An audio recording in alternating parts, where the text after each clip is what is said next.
Assalamualaikum warahmatullahi wabarakatuh. Pemirsa Banten Podcast, senang sekali saya Ratu Fitri kembali menjumpai Anda. Tentunya kali ini saya sudah berada di ruangan Komisi 2 DPRD Provinsi Banten. Kita cukup lama ingin menyapa juga untuk pemirsa.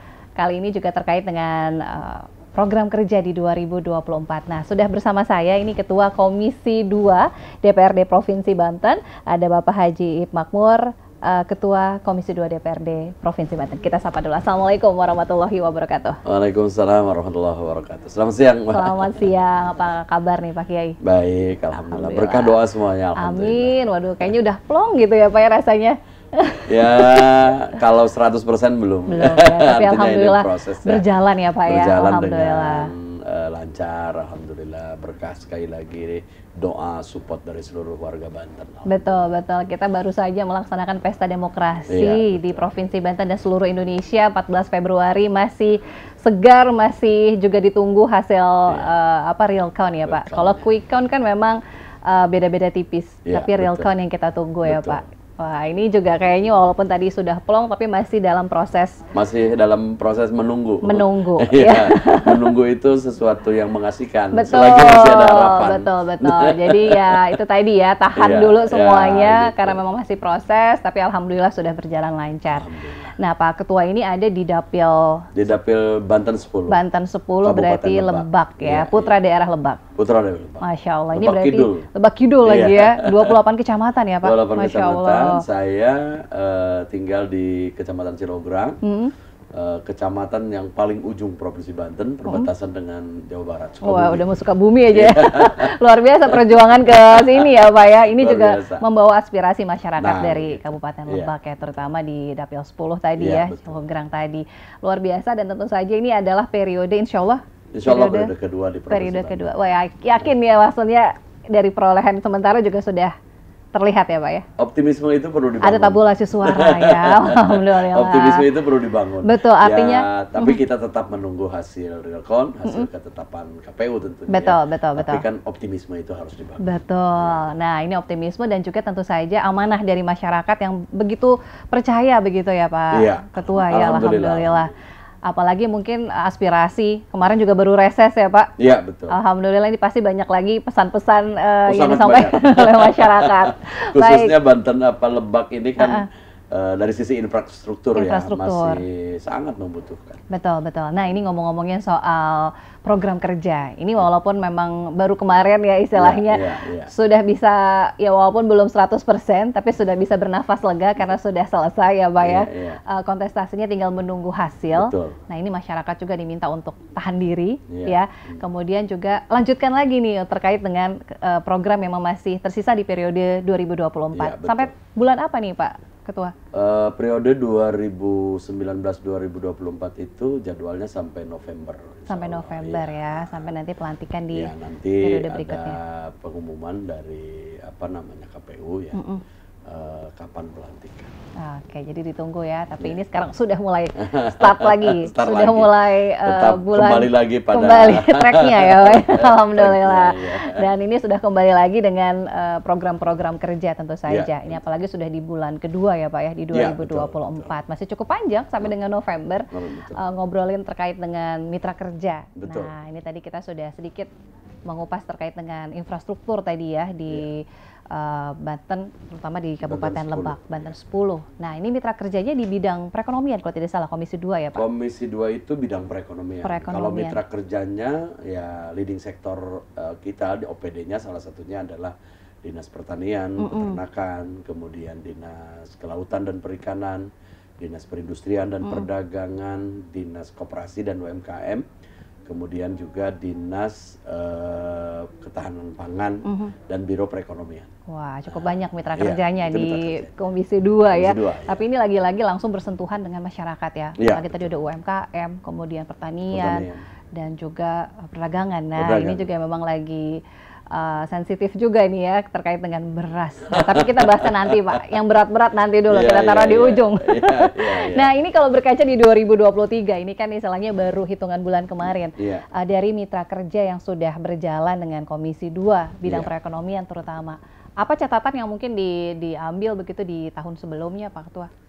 Jadi seperti tadi disampaikan bahwa mitra kita di salah satunya adalah pertanian, di mana masyarakat Banten di wilayah Lebak, Pandeglang, Serang kebanyakan kan petani. Iya.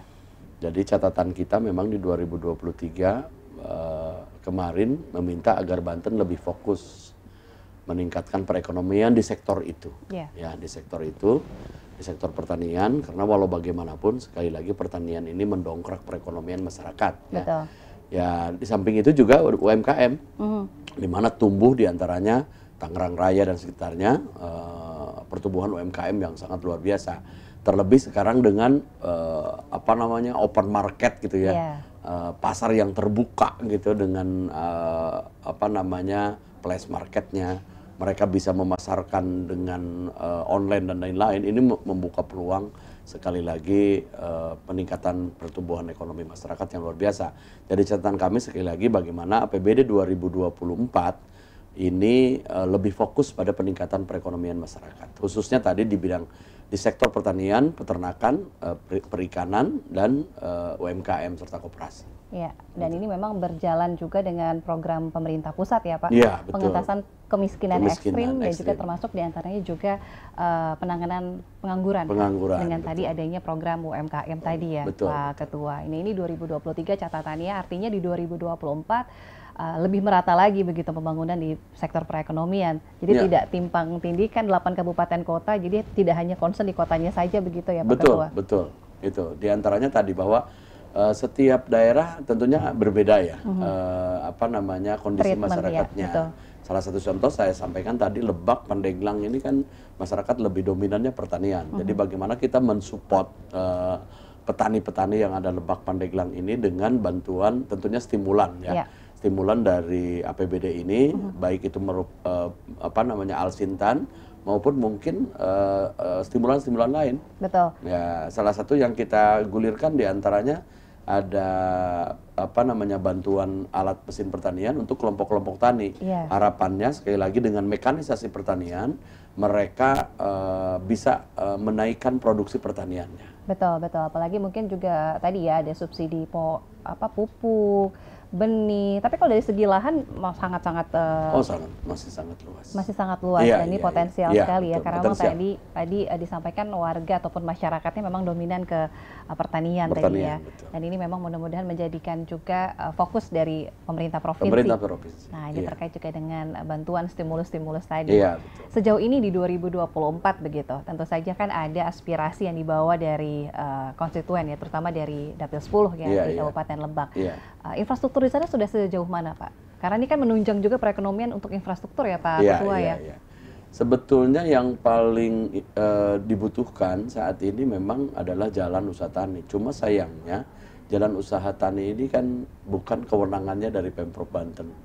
Karena nasional ya Pak ya. Artinya sekali lagi kita mungkin perlu kolaborasi, baik itu melalui dana alokasi khusus dari APBN, ataupun mungkin bisa saja dijadikan bantuan keuangan untuk APBD kabupatennya. Nah, karena memang ini sangat dibutuhkan.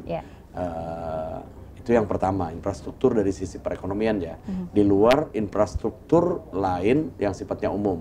Tapi kalau infrastruktur yang sifatnya ke perekonomian tadi salah satu yang paling dibutuhkan adalah jalan usaha tani, kemudian juga irigasi. Ya, ini erat kaitannya dengan perekonomian masyarakat Banten 10 tadi. Mudah-mudahan di 2024 ini sekali lagi keberpihakan APBD Banten semakin baik ya untuk peningkatan ekonomi di sektor itu. Amin. Ini harus ada kolaborasi ya. Ada kolaborasi. Itu dari pemerintah provinsi, kemudian pusat dan juga kabupaten. Nah, karena terkait dengan kewenangan. Betul. Artinya kita punya uang, tapi kalau bukan kewenangan kita kan salah. Betul. Gitu kan. Nah, maka kewenangan ini tadi bisa berbagi ya. Kalaupun bukan kewenangan Pemprov, kan mungkin saja Pemprov tadi menyalurkannya melalui bantuan keuangan kepada APBD kabupatennya. Nah, APBD kabupatennya itulah nanti yang akan memenuhi infrastruktur di bidang pertanian sesuai dengan kewenangannya. Ya, salah satunya juga tadi ya ada irigasi, kemudian juga subsidi dan lain sebagainya. Tapi sejauh ini dari teman-teman ataupun juga konstituen di Dapil 10, di Dapilnya Pak Ketua, ini apakah juga ada unek-unek terkait dengan tadi ya Pak? Mungkin subsidi atau pupuknya mahal atau tadi mesin dan lain sebagainya juga belum memadai dan lain sebagainya. Yang saat ini belum bisa dipecahkan adalah aspirasi tentang kelangkaan pupuk ya. Pupuk ya Pak. Artinya pupuk langka di samping langka mahal. Kalaupun ada harganya juga iya, tinggi. nah ini setiap titik, setiap kita reses, setiap kita ngobrol dengan petani, aspirasi nomor satunya ini. Pupuk. Artinya pupuk langka mahal gitu kan. Nah, kemudian sering juga apa yang sudah dilakukan oleh Komisi 2 gitu kan dengan mitra kerjanya. Salah satunya kami sedang mengkaji bagaimana melakukan inovasi dengan menggunakan pupuk alternatif. Ya, artinya coba 2024 ini kita akan melakukan uji coba. Uji coba dengan pupuk cair gitu ya. Ya kalau memang umpamakan ternyata itu bagus gitu kan, kemudian hasil produksinya juga meningkat, bahkan mungkin lebih tinggi daripada menggunakan pupuk-pupuk yang saat ini digunakan.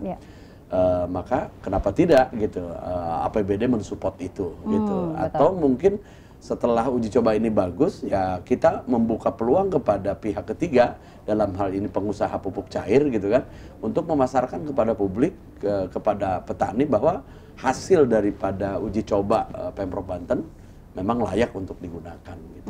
Ini sesungguhnya yang paling utama, sekali lagi, kelangkaan pupuk. Kelangkaan pupuk yang memang masih menjadi PR begitu. PR. Nah, ini juga selain concern di bidang pertanian ya Pak Ketua, tentu saja UMKM pun juga pasca Covid kan ini memang bangkit begitu ya, naik. Nah, terutama juga mungkin di Lebak begitu ya. Seperti apa mungkin dari segi produksi, kemudian juga potensi-potensi lokal di sana begitu Pak? Banyak sekali ya UMKM bertumbuhan sekarang ini, artinya baik itu pengrajin, yang memang sekali lagi mungkin belum maksimal juga kita menyentuhnya ya, termasuk juga dari UMKM yang bergerak di kuliner ya, di makanan, kemudian juga di makanan kering. Kita punya punya salah satu produk unggulan di Lebak kayak gula semut, gitu kan, itu sampai mendunia kan. Betul. Kemudian juga sale pisang siamnya, nah gitu. Satu saat ada oleh-olehnya kayaknya. Boleh nih coba ini ya. Tapi dari segi pemasarannya seperti apa nih Pak Ketua? Nah, kita di APBD ini memang saat ini belum bisa menyentuh stimulan berbentuk bantuan modal ya. Akan tetapi kita memberikan stimulus diantaranya dengan bentuk pelatihan-pelatihan dan fasilitasi perizinan, sertifikat halal dan lain-lain. Dan juga ada pelatihan bagaimana mereka masuk di pasar online atau marketplace. Ya. Jadi mereka diberikan wawasan, diberikan peningkatan sumber daya manusianya, bagaimana mereka bisa bersaing di pasar global. Karena saat ini kan dengan marketplace mereka bisa bersaing dengan seluruh dunia gitu kan. Bisa kirim mana aja ya Pak. Gitu. Yang terpenting adalah dari packagingnya bagus, kemudian juga PIRT-nya ada, kemudian juga izin-izin lainnya juga bisa bisa dipertanggungjawabkan. Nah ini kita fasilitasi, saat ini kita fasilitasi. Dengan maraknya UMKM, saya sangat bahagia dan sekali lagi mengapresiasi warga Banten yang luar biasa ya. Dan bahkan mereka ini sesungguhnya bisa nyambi gitu ya. Ada satu pekerjaan, tetapi mereka juga UMKM-nya jalan gitu. Jadi ini double ya istilahnya gitu. ya. Dan mudah-mudahan ini sekali lagi mendongkrak perekonomian masyarakat Banten. Karena memang sesungguhnya uang Banten yang beredar di UMKM ini mungkin lebih daripada 60% gitu kan. Ya kalau umpamakan kita punya APBD 11, sekian triliun, sesungguhnya uang yang beredar di masyarakat kan lebih 60% lebih banyak daripada itu gitu kan. Dan itu yang mengelola adalah UMKM. Gitu. Betul. Nah ini juga kan harus terus disupport ya Pak ya untuk UMKM. Termasuk juga kan banyak retail ya. Retail juga mungkin beberapa produk juga bisa dipasarkan melalui retail tadi ya Pak Ketua ya. Betul begitu. Baik, nah ini sejauh ini juga pun sudah dibantu untuk perizinan karena memang harus ya ada license, kemudian juga sertifikat halal. Nah, ini memang sudah dibantu dan kalau tidak salah juga ada programnya. Ada programnya. Setiap tahun kita membantu dan APBD kita menganggarkan untuk itu. Sekali lagi di samping pelatihan, ya disebutnya UMKM naik kelas lah. Gitu. Betul. Jadi agar mereka bukan hanya bisa memproduksi, akan tetapi bagaimana sekali lagi legitimasinya juga ditempuh, kemudian juga sampai pada bagaimana mereka sudah bukan hanya main lokal, akan tetapi mereka sudah main di pasar global. Betul, gitu. Betul. Dan ini mudah-mudahan juga bisa mendongkrak daya beli masyarakat ya Pak ya? Sudah pasti begitu. Artinya ketika UMKM ini bangkit, maka sekali lagi perputaran keuangan Banten berputar dengan normal, maka daya beli masyarakat, kesejahteraan masyarakat sudah pasti naik. Dan terutama juga untuk mengentaskan juga meminimalisir angka pengangguran dengan adanya tumbuh UMKM baru gitu ya. Nah begitu, jadi mereka betul-betul kreatif, bekerja sendiri kan.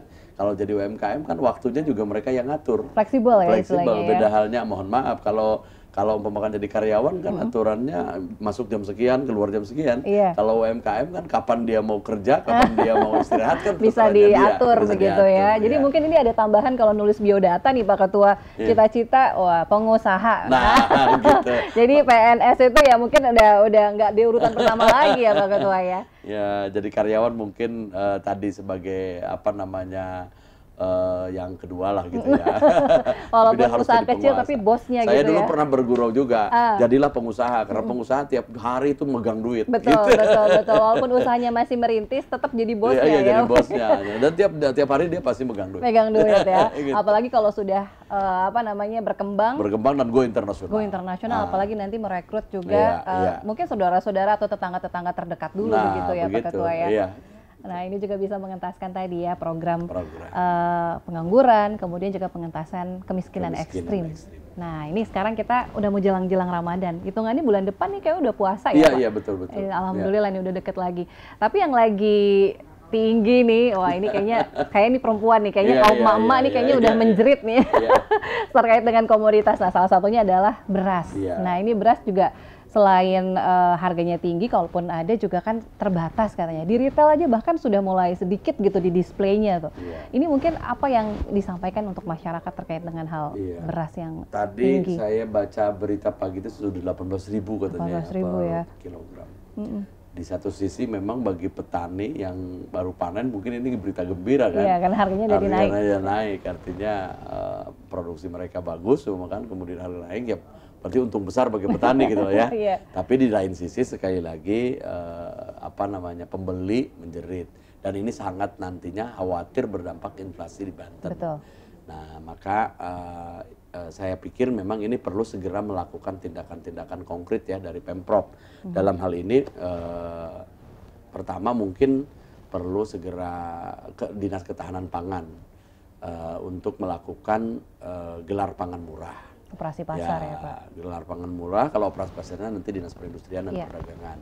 Tapi Dinas Ketahanan Pangannya gelar pangan murah. Bazar murah ya? Jadi GPM namanya, gelar pangan murah ini ya Dinas yang melakukan. Dalam arti tadi supaya memang menekan laju kenaikan harga ya. Ya kemudian yang kedua tadi operasi pasar yang dilakukan oleh dinas terkait. Atau kalau memang memungkinkan kita punya stok beras di Bulog gitu kan. Pemprov punya stok beras di Bulog untuk segera dikeluarkan. Dalam rangka sekali lagi menekan jangan sampai harga beras semakin ini tinggi. Menjelang Ramadan semakin tinggi. Terbayang kan kalau Ramadan beras tinggi kemudian dalam posisi mohon maaf sekali lagi kita dalam keadaan puasa, khawatir emosionalnya masyarakat Banten tidak tertahan. Betul. Kan khawatir kerawanan yang terjadi. Betul. Kita tidak berharap itu sekali lagi, maka insya Allah apa yang hari ini kita diskusikan akan kita coba tindak lanjuti juga, ngobrol juga dengan OPD terkait. Iya, kita harapkan ini harga juga bisa kembali stabil normal. Dan ini memang apalagi menjelang Ramadan. Kemarin informasinya karena faktor cuaca, kemudian juga El Nino, kemudian juga mungkin masa tanam yang mundur begitu ya Pak ya. Ini banyak hal yang mungkin masyarakat ingin tahu kenapa bisa tinggi begitu. Ada juga mungkin pada saat reses menanyakan hal itu Pak Ketua? Tidak muncul. Tidak muncul Karena memang tadi saya sampaikan bahwa kebanyakan masyarakat Lebak kan petani. Artinya mereka adalah produsen padi gitu ya. Mudah-mudahan untuk stok di Banten sendiri seperti apa? Kita coba tanya nanti ya kepada mudah-mudahan mencukupi ya Pak ya. Mudah-mudahan aman, tapi kalau hasil evaluasi triwulan terakhir dengan Dinas Ketahanan Pangan, stok pangan kita masih aman. Masih aman. Nah ini masyarakat pun juga mungkin diharapkan juga tidak panik ya Pak? Nah, jangan jadi istilahnya mau Ramadan, wah takutnya nanti makin tinggi, belinya harus banyak nih, langsung 10 karung. Iya, jangan stok begitu, malah nanti apa namanya, ketika kita panik malah sekali lagi banyak oknum yang memanfaatkan itu. Jadi insya Allah sekali lagi ada pemerintah pasti memikirkan masyarakatnya, karena seyogianya pemerintah adalah pelayan bagi rakyatnya, betul. Gitu ya. Jadi makanya percayakan kepada pemerintah, ada anggota DPRD juga, artinya sampaikan aspirasi itu agar ditindaklanjuti. Betul ya, jadi nanti akan disampaikan begitu ya, beberapa tadi, termasuk juga diantaranya dari segi beras. Mudah-mudahan nanti menjelang Ramadan, walaupun bukan hanya beras ya, biasanya memang komoditas pokok ya, terutama 9 bahan pokok biasanya menjelang Ramadan dan Idul Fitri, juga tahun baru biasanya begitu. Nah, pengalaman tahunan begini mudah-mudahan pemerintah sudah tidak gagap lagi, gitu ya, karena mereka sudah punya pengalaman. Artinya insya Allah mereka sudah bisa mengantisipasi, dan insya Allah Komisi 2 akan segera mengundang OPD terkait agar sekali lagi mengantisipasi apa yang tadi disampaikan menjelang Ramadan dan menjelang Idul Fitri. Ya, betul. Nah, ini karena memang fungsi dari DPRD ya, selain tadi anggaran dan juga ada monitoring, kontrol ya. Kemudian nih Pak, ini kan sudah di 2024 ya, sudah di bulan kedua. Masih cukup panjang masa periode sampai dengan November. Terkait dengan program kerja, kemudian koordinasi dengan pemerintah daerah, dalam hari ini beberapa mitra kerja sejauh ini seperti apa nih Pak Ketua? Saat ini kita sangat harmonis ya dengan OPD mitra kerja kita. Di samping kita melakukan kontrol, juga biasanya ada rapat rutin, rapat evaluasi, baik itu rapat triwulan per 3 bulan, maka karena memang kalau tiap bulan kita nggak bisa juga gitu ya. Yang jelas per triwulan kita coba sekali lagi, baik itu dari serapan anggaran maupun pelaksanaan fisik ya. Sejauh mana ini kita ngobrol bareng, rapat bareng dengan OPD terkait, dengan OPD mitra kerja Komisi 2. Kemudian kalau ada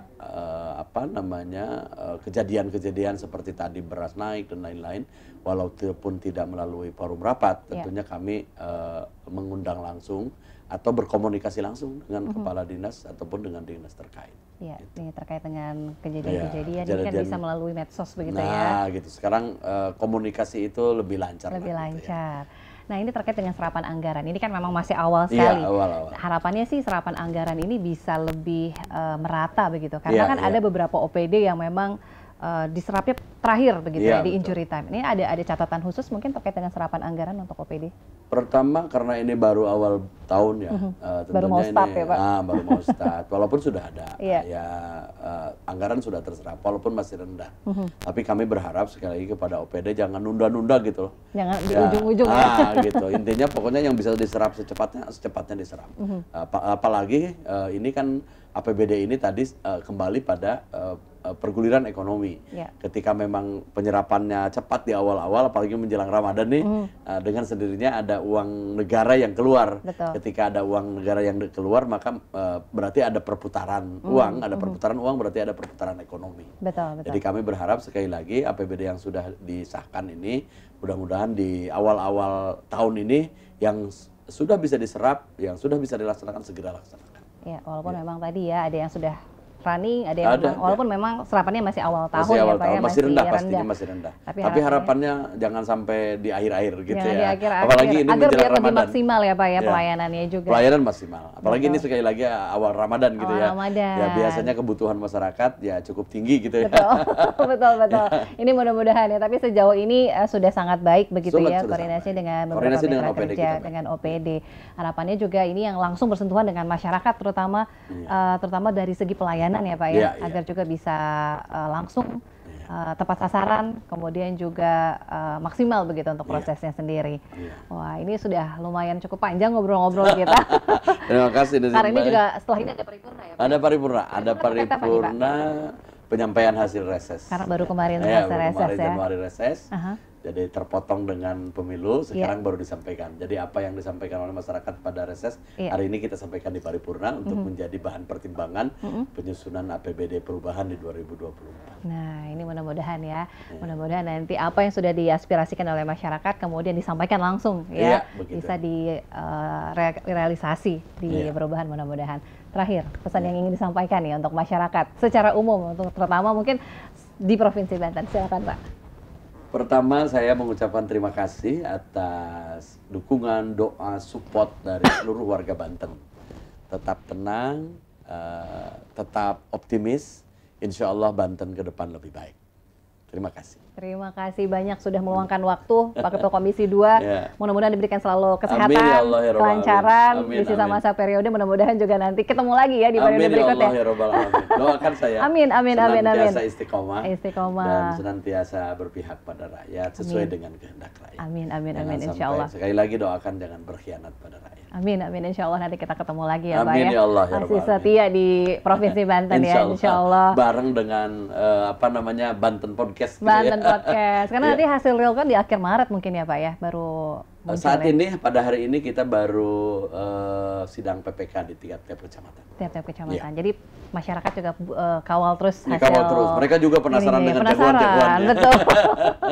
Baik, tentu sudah kebersamaan kita di Banten Podcast kali ini. Terima kasih sekali lagi Ketua Komisi 2 DPRD Provinsi Banten sudah ikut bergabung.